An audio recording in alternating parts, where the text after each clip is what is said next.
Ahora, efectivamente, y a propósito de lo que se decía, efectivamente es difícil hacer seguridad ciudadana y hacer prevención si uno tiene una policía que tiene problemas de corrupción o problemas de violencia indebida, de atropello a los derechos humanos, etc.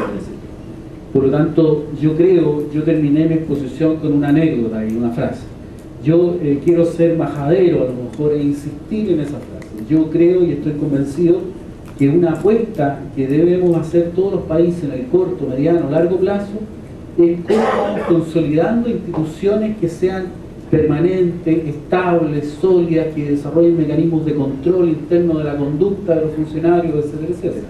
O sea, no podemos tener instituciones, ¿ya?, como la policía, que no están sometidas al control ciudadano.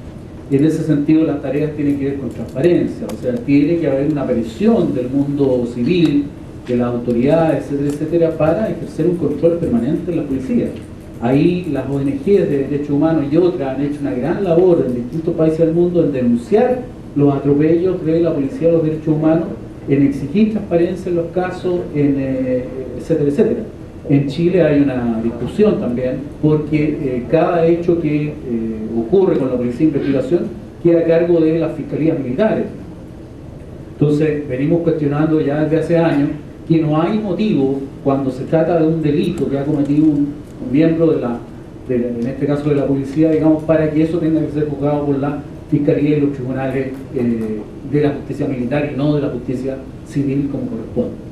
Por lo tanto, ahí yo creo que hay un desafío también de empoderamiento de los ciudadanos, de la ciudadanía, en exigir transparencia, en controlar lo que está pasando, en pedir investigaciones, y eso no es más que una tarea permanente, no hay ninguna receta, digamos, mágica para ello.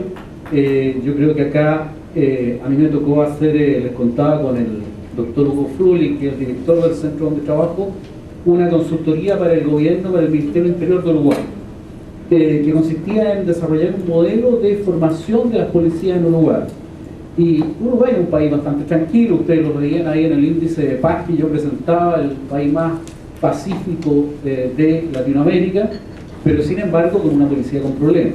En Uruguay, y yo no sé qué pasa en estos países, pero los policías se forman en 3 meses, ¿ya?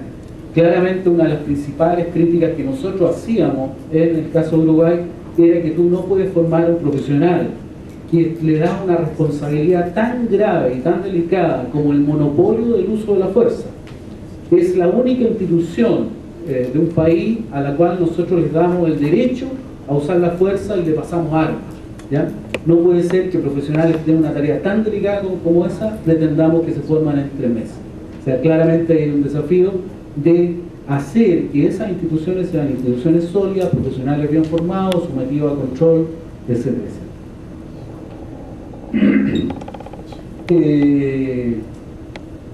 Bueno, eso tiene que ver con lo que me preguntaba también el doctor Almendares de la división entre ejército y policía.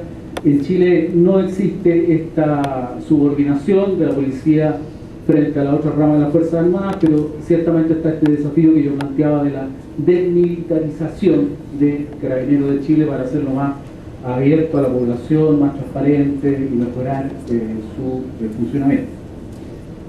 En las cifras que yo daba, yo tengo cifras, digamos, no las tengo acá a mano, pero claramente por razones de tiempo no hice un desglose mayor. Pero efectivamente en estos 50.000 muertos, digamos, a los que hemos llegado después de descenso, después de haber tenido más de 200.000 producto de la guerra civil, hoy día están en 50.000 con los conflictos que van quedando, y son miles los que están muriendo gracias, lamentablemente, al crimen, digamos. Efectivamente, quienes más, creo que lo señalaba Caseña Díaz y otros expositores, los principales víctimas y victimarios son jóvenes hombres en general, ¿ya? Eso es así estadísticamente. Normalmente las principales víctimas son jóvenes hombres que van desde los 13, 14 años, digamos, hasta los 25, el grupo de mayor gravedad en términos de víctimas y de bajas.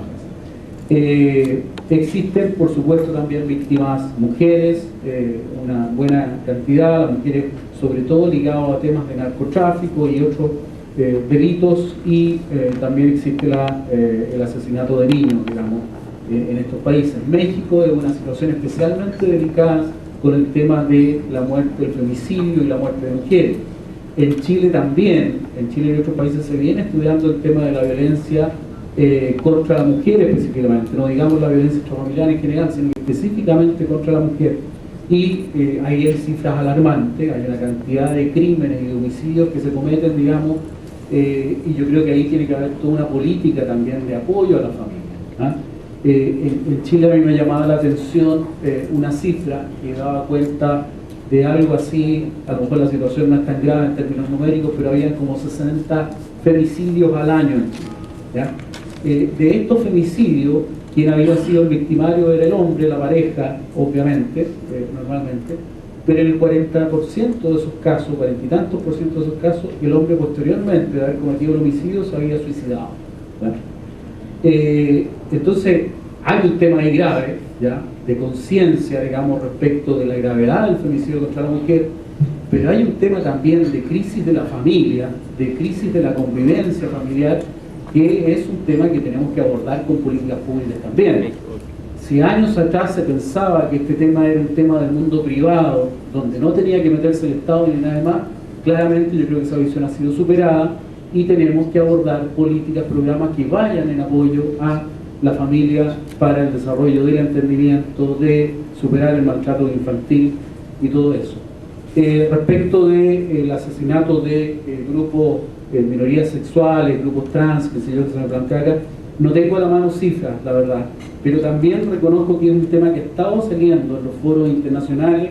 Si uno ve algunos foros de la ONU, de la Organización de Naciones Unidas y otras instancias de la OEA también, afortunadamente el tema en los últimos años ha aparecido ya, y aparecen algunas cifras desglosadas respecto a este fenómeno.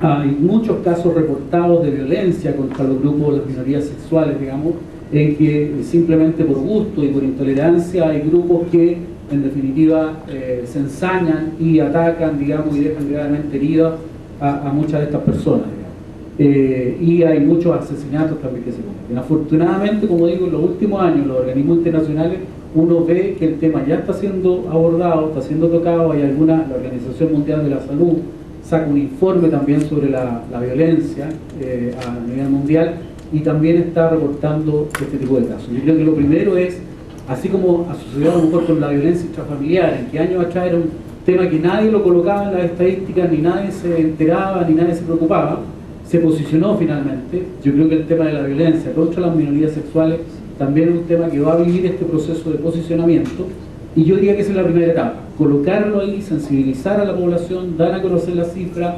denunciar lo que está pasando y a partir de ello elaborar programas y políticas que atiendan a ese problema.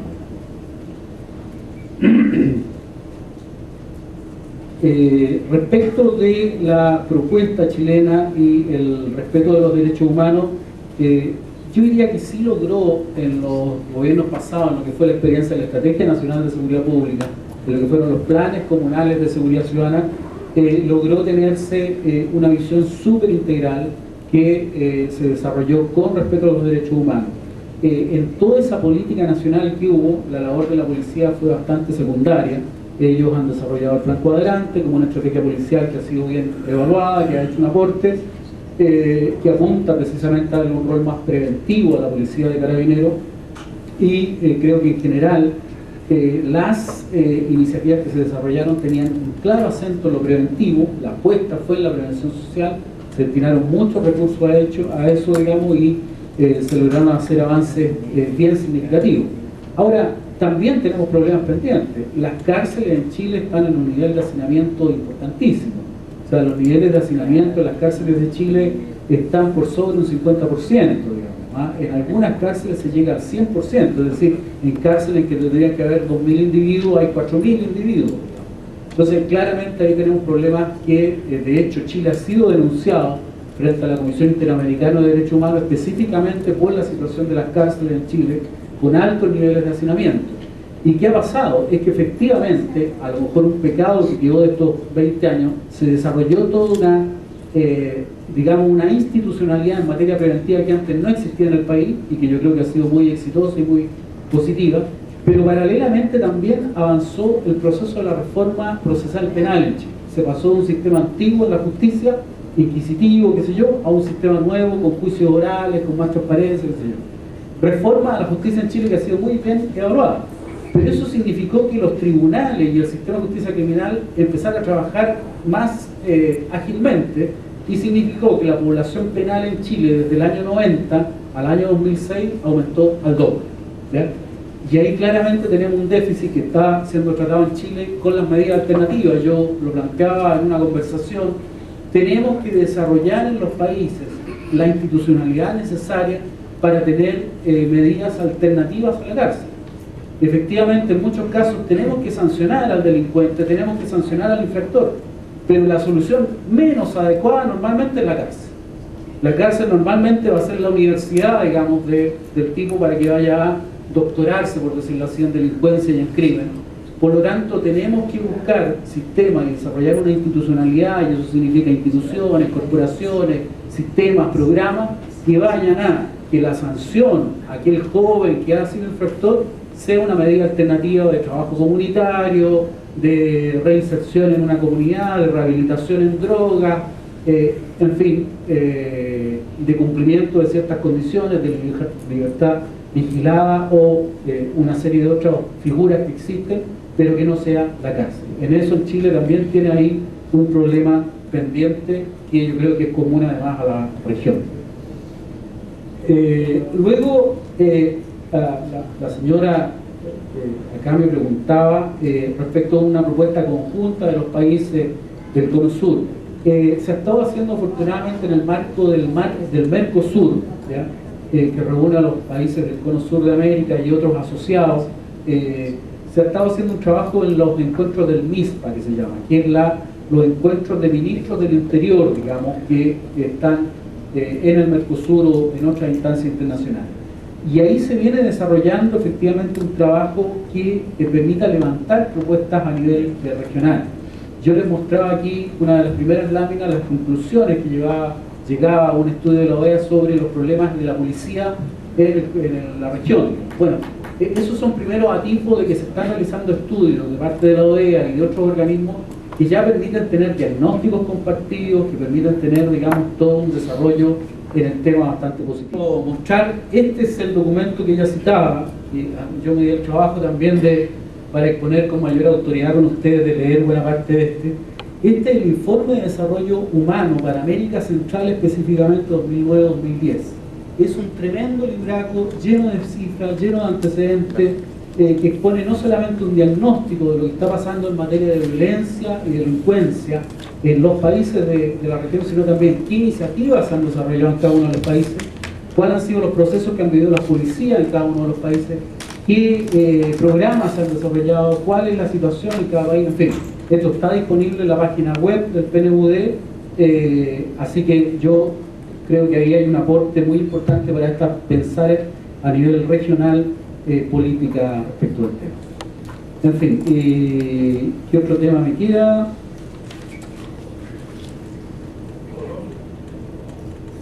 Respecto de Colombia, claro, acá tengo la pregunta. En Chile ha sucedido también. En Chile pasamos de un gobierno, como ustedes deben saber, de centro izquierda, donde yo fui parte, digamos, entonces lo digo con orgullo, pero también porque para reconocer un sesgo, digamos. En mi opinión tiene el sesgo de haber sido parte de eso y puedo en ese sentido ser parcial en mi opinión, digamos. Pero claramente se pasó a un gobierno de centro derecha, y cuando el actual presidente era candidato, una de las cosas que hizo fue ir a visitar a Uribe a Colombia y hacer noticias en Chile como que ese era el modelo colombiano de Uribe que iba a seguir en Chile, ¿ya? Finalmente ellos lo que han hecho es desconocer buena parte de lo que se venía haciendo. Lamentablemente, este famoso problema de la discontinuidad de las políticas públicas. Hay buena parte de las políticas que yo presenté que se venían desarrollando en Chile que se dejaron de lado. Algunas otras lo que han hecho es tomarlas y le cambiaron el nombre, digamos, pero bueno, ya por último, cámbiale el nombre y apodérense de ella, pero lo importante es que la iniciativa siga, digamos. Y efectivamente yo creo que hay un intento de tomar el modelo de Uribe, la lucha de Uribe, la lucha de Calderón en México, qué sé yo, como modelo para los países de Latinoamérica. Claramente yo creo que ese es un error. yo creo que lo que uno va a tener es una escalada de violencia y una guerra de guerrillas armadas entre el crimen y instancias e instituciones de control que se sobrepasan normalmente y que no respetan los derechos humanos. Y cuando se produce esa deslegitimación de las instituciones encargadas del control, uno tiene que todo vale y uno tiene que, en definitiva, se legitima la violencia como un modo de defensa de la población. Por lo tanto, claramente ahí hay que también tener mucha conciencia de que estamos en una lucha ahí de modelos de cómo enfrentar el tema, de cómo abordar estos problemas en la sociedad, que son problemas sociales, y tenemos que tener la conciencia suficiente, tenemos que involucrar a la ciudadanía, hagan mucho trabajo con el ciudadano. Cuando uno se gana la opinión del ciudadano, lo han demostrado los estudiantes en Chile, es difícil que un movimiento social pueda ser destruido y pueda ser desconocido cuando efectivamente uno logra penetrar en la conciencia de los ciudadanos, informarle, hacer una labor pedagógica con ellos para oponerse, para denunciar los abusos que se cometen. Claramente eso no es un modelo que solucione nada, digamos. Yo creo que claramente la apuesta va por la prevención y por el fortalecimiento de las instituciones que tienen que hacerse cargo de esto.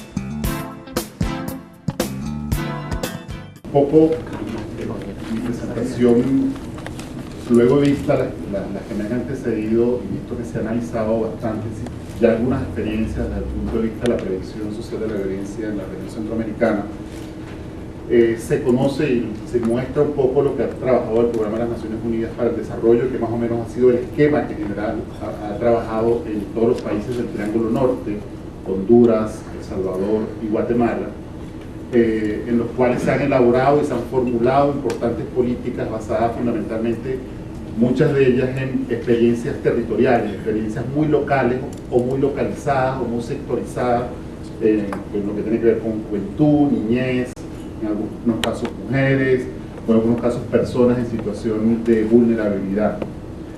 Entonces, como para ahondar en la discusión, que entiendo que esa es la idea un poco de este panel, quisiera un poco como traer a colación y destacar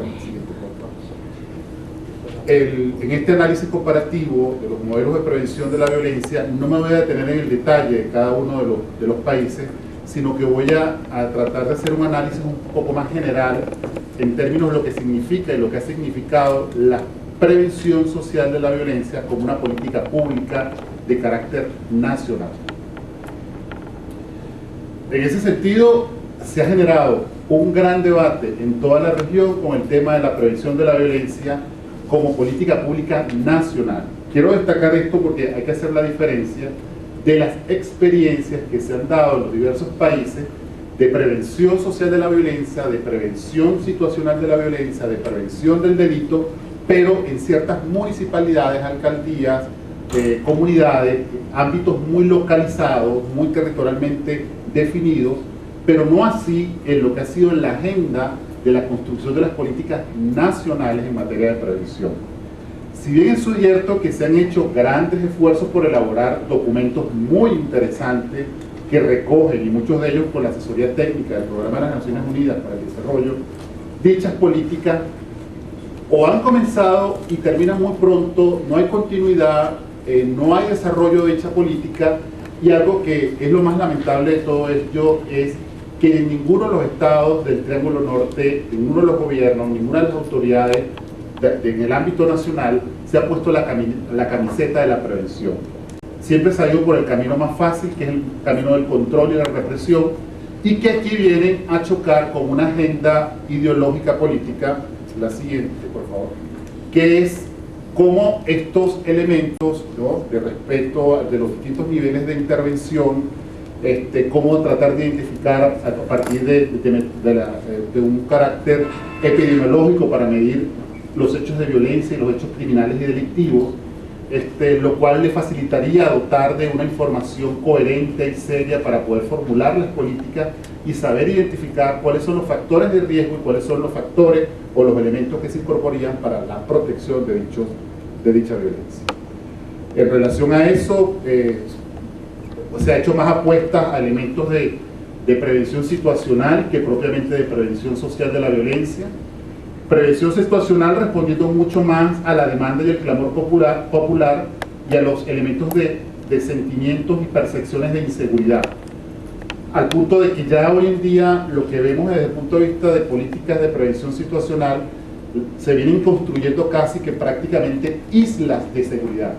Así como nosotros vamos al parque, a una playa, a contemplarla, a recrearnos, se están creando modelos que son en algunos casos poco sostenibles en el tiempo, a no ser que la cooperación siga dando los fondos, en este caso a través del Programa de las Naciones Unidas para el Desarrollo, para que dichos municipios o localidades puedan continuar con estos proyectos, pero se crean como espacios que son como una especie de islas de seguridad que fuera del contexto en el cual se mueven, en el contexto nacional, suelen ser contextos sumamente violentos en los cuales el índice de homicidio es sumamente alto, como estamos hablando específicamente de los países del Triángulo Norte de Centroamérica, Honduras, El Salvador y Guatemala. De ahí la pregunta muy sensata y razonable de que ¿por qué entonces muere tanta gente? ¿No? Entonces, ¿qué está pasando con las políticas? Porque definitivamente las políticas de prevención no responden a una política de Estado, a una política nacional, sino se quedan a pequeños modelos de intervención muy valiosos, por supuesto, rescatables, importantes, pero en la medida que no avancemos en la construcción de políticas nacionales orientadas en la prevención, cada día nos vamos a apartar más de poder garantizar todo lo que es la seguridad y la prevención de la violencia. Entonces, ¿qué nos queda frente a todo esto?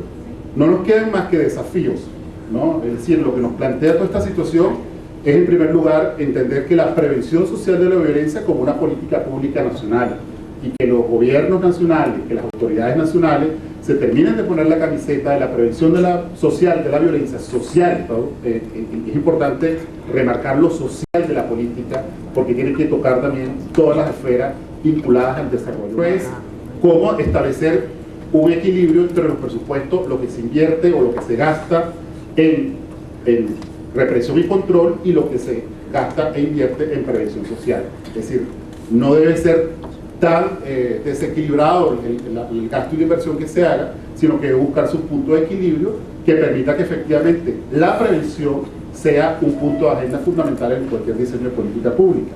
Luego tenemos el tema de la gestión y la definición de las agendas nacionales, que está en el punto que les mencionaba anteriormente. Es decir, es importante que cada uno de los países definan sus agendas en materia de seguridad, definan los modelos de gestión que estén basados en democracia y en el enfoque de los derechos, de respeto de los derechos humanos, y que a su vez, además de lo nacional, y eso también se mencionaba acá, es importante que se tenga una visión regional, porque si hablamos del Triángulo Norte es porque ya estamos identificando que hay una problemática subregional en Centroamérica que tiene unas características propias y específicas que son diferentes a las del Triángulo Sur. Entonces, en ese sentido también entonces debe pensarse en una política subregional que esté inserta también en un marco estratégico verdaderamente centroamericano y que permita entender que así como Centroamérica es un pasadizo para las cosas buenas, es un área geográfica de servicios, también lo es para las cosas malas. Es decir, es la misma ruta del narcotráfico, la misma ruta del tráfico de armas y la misma ruta del tráfico y trata de personas, ¿no? Entonces, considerar esas dimensiones que no pueden solamente ser vistos desde agendas locales o municipales, que valen y se reconoce su esfuerzo, sino también están insertas en todo un modelo de desarrollo nacional que permita verdaderamente tener un Estado democrático de derecho, un respeto de los derechos humanos, que exista inclusión, que no exista desigualdad y que cada día existan menos pobres. A continuación damos espacio al licenciado Gerardo Portillo Pérez Castillo, quien tendrá el aporte con el tema modelos de prevención de violencia desde la sociedad civil. En este análisis comparativo de los modelos de prevención del quehacer de sociedad civil, la presentación de parte de CIPREVI tiene un contenido que aborda un poco también cuál fue la metodología de análisis de estos modelos, un poquito hablar del marco conceptual, asimismo la descripción general de los modelos de sociedad civil en el Triángulo Norte, un poco las lecciones aprendidas y algunas conclusiones. Bueno, en el tema de metodología tratamos de hacer una revisión conceptual de hacer un análisis de los distintos modelos y de las prácticas de sociedad civil y, derivado de ello, hacer algunos planteamientos de algunas lecciones aprendidas y un planteamiento de conclusiones. En el tema del marco conceptual nos ayudamos de la referencia que hace Guillermo Fernández de los modelos teóricos doctrinales, el modelo ecológico, el modelo biopsicosocial y el modelo de competencia. En primer lugar, es importante hacer referencia al modelo ecológico, que plantea al sujeto como una persona en interacción en distintos niveles: un nivel macrosocial referido a la sociedad en general, un nivel mesosocial referido a la comunidad y un nivel microsocial referido a la familia o su entorno más cercano, y donde la apuesta de los modelos es potenciar los factores protectores y mejorar las relaciones a los distintos niveles. Por su parte, el modelo biopsicosocial plantea una referencia etiológica, es decir, una explicación de la violencia desde sus causas y de los factores de riesgo. Su estrategia central se enfoca en promover la participación social como un recurso de prevención en general. Por su parte, el modelo de competencia enfoca lo positivo de los recursos comunitarios, promueve el desarrollo cognoscitivo de destrezas conductuales y socioemocionales que permitan una vida más saludable y sin violencia. También, en referencia al marco conceptual, podemos ver, hacer un análisis que nos permite hacer un marco para plantear el análisis de los modelos de sociedad civil. Podemos ver, en referencia a la teoría que plantea niveles de prevención de la violencia, primero la violencia primaria referida al trabajo con grupos meta, en general, ¿verdad? Una sociedad, políticas nacionales, básicamente, y que apuestan a evitar que se den factores de riesgo de la violencia. La prevención secundaria, que va dirigida a un grupo meta más reducido y es un grupo que está en condiciones de riesgo, que implica acciones para neutralizar factores de riesgo. Esa es la principal estrategia. Y la prevención terciaria, que se enfoca en trabajar con personas victimarias o personas que ya han cometido hechos de violencia o hechos delictivos, y la estrategia es evitar la reincidencia y promover la rehabilitación social. Se ha hablado mucho del tema del abordaje. En ese sentido, nuestro marco conceptual también plantea dos líneas de análisis: el abordaje integral y el abordaje focalizado. Cuando estamos hablando del abordaje integral, nos plantea un trabajo hacia los tres niveles de la prevención, y que presupone a la persona como un ser complejo y que se relaciona en un ambiente social de la misma naturaleza. Por su lado, la estrategia focalizada o el modelo focalizado plantea su trabajo hacia un grupo concreto, que puede ser de mujeres, niñez o ámbitos territoriales, que pueden ser también ámbitos relacionados con la alta incidencia delictiva. Otro tema muy importante en el marco conceptual para analizar los modelos también es el tema del nivel de corresponsabilidad. Y acá hay que comenzar a plantear una cierta crítica en relación a nuestro trabajo, ¿verdad? Definitivamente podemos encontrar modelos donde hay corresponsabilidad entre Estado y sociedad civil, ya sea organizada o no organizada, y donde se privilegia la coordinación, la distribución de roles y un trabajo con respecto a las competencias de cada uno. Pero también podemos ver modelos que son exclusivamente o se enfocan como sociedad civil. Entonces conocemos modelos que se enfocan en instituciones que no coordinan, no realizan ninguna actividad, ningún proceso con el Estado y que pues desarrollan todo su trabajo exclusivamente como sociedad civil.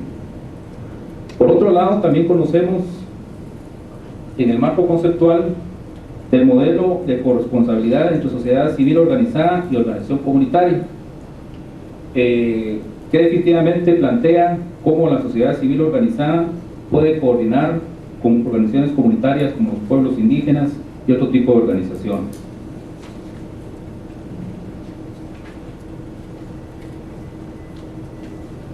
Siempre dentro del tema del marco conceptual, también se ha abordado mucho el tema de los enfoques. Y este marco conceptual nos plantea analizar por dónde va nuestra línea de trabajo, por dónde va nuestro modelo en relación a su enfoque. Tenemos modelos enfocados en salud pública que plantean trabajo a partir de atacar los factores de riesgo. Tenemos el enfoque de desarrollo humano, el enfoque de desarrollo psicosocial, el enfoque sociológico y criminológico, el sociocultural, el enfoque de riesgo, el de transformación de conflictos y el de derechos humanos.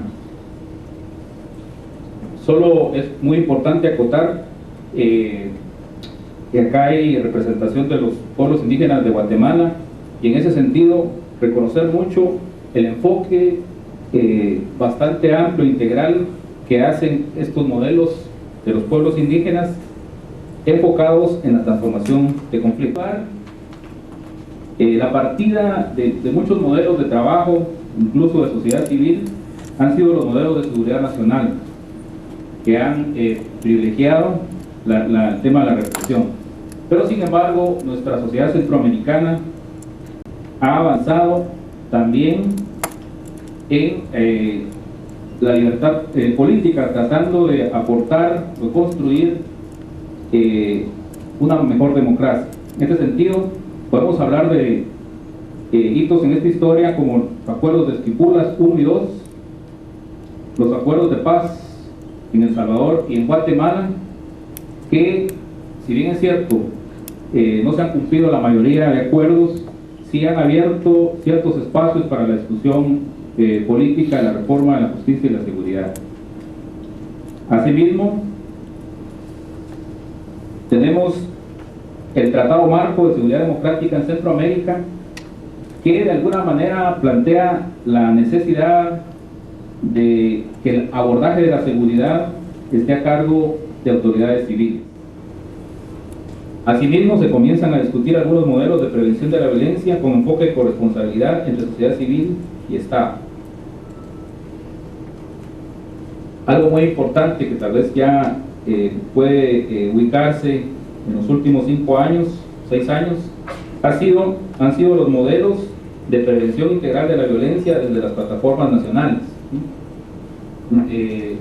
Un poco por planteamientos de las cooperaciones, de las necesidades de colaboración y otros